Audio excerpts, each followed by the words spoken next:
Bishop Vashti McKenzie. Thank you so much for filling in until I got here. And of course, and also Bishop Sarah Davis is here. So thank you so much for being with us. We really appreciate everyone coming out, particularly right now. I also want a special recognition to Jackie DuPont Walker for her work as the Social Action Officer for the church. So important to have that contribution. And so, you guys, you're a family. And we really count on you. Everyone knows it's been a tough few years for our country. People always ask me, well, how's the president doing?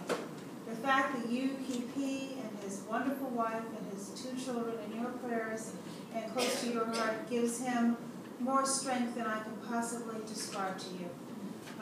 It has been tough, but he always says, people say, how are you doing, Mr. President? He goes, I'm doing fine, compared to the so many people around our country who are really struggling right now. And those are the folks that he keeps near and dear to his heart. And he often says that he wishes he could get outside of Washington more, because Washington, as everyone knows, is very toxic.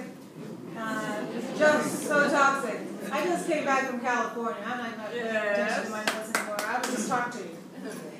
And it was just so good. I did an event with women and girls, and we were talking about mentorship for our young girls to try to get them to go into fields like science and engineering and math and technology. And it was just so good to hear people caring about the next generation and not looking for this short-term kind of political victory, but taking the long haul about our country.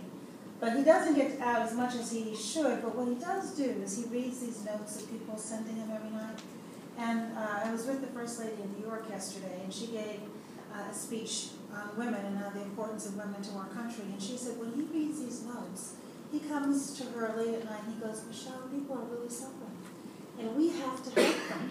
And we have to try to figure out how to break through this Washington gridlock and deliver on behalf of so many people who are out there around the country struggling.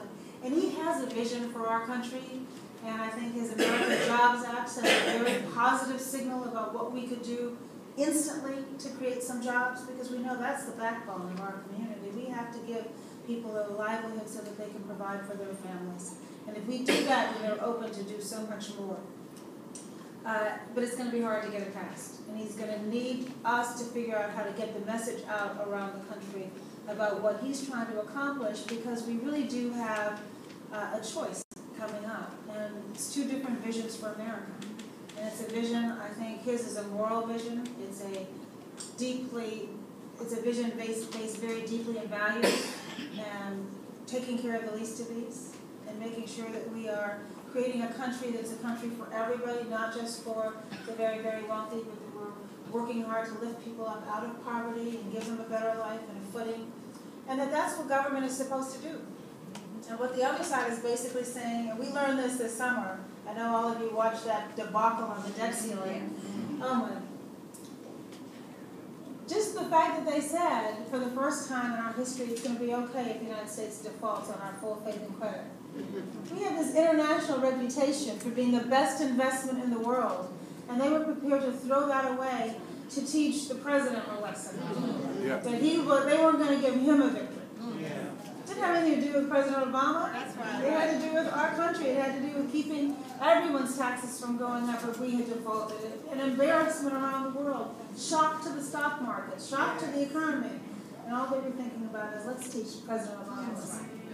And they're starting this again with the American Jobs Act and with his efforts to bring down our deficit and get it under control. What he's proposing to them is better than what they were ever going to propose to him, but it's going to be balanced. And what he has said is he's not willing to balance our budget on the backs of the least of these. Those who are most vulnerable, those who depend so deeply on the safety net programs that our country, that is like the rock and foundation of our country.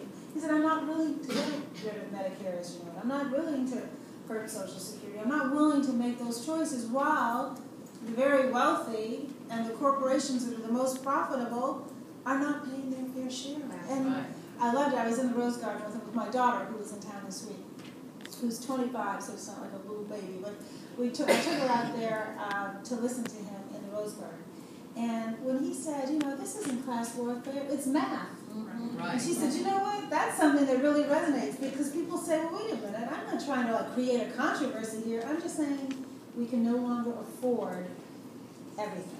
We have some choices to make. And when you have choices to make, let's present what they are. Let's say, okay, do we want to continue these loopholes that were created by special interest groups? Or do we want to go rebuild 35,000 schools throughout our country and provide jobs for 280,000 teachers? These are the trade-offs we have to make. And so my ask of you on the President's behalf is simple. It's to help us communicate directly to the American people. And you are the leaders in your community. People listen to you. They respect you. They take what you say to heart and to soul. And if you will help us, then I promise you, we will move towards that more perfect union with President Obama. And we want you to be honest with us. When you see we're messing up, tell us. Don't be shy. We've had some frank conversations. When you have ways that we could do better, communicate better, whether it's on substance or whether it's on policy, whether it's on communication, help us help you. That's what we want to do. So from the bottom of my heart, I just can't thank you enough. I know how busy each and every one of you are back home, but for you to take time to come here and be with us means the world to us. So thank you. God bless you. Help us move this country forward. Thank you very much.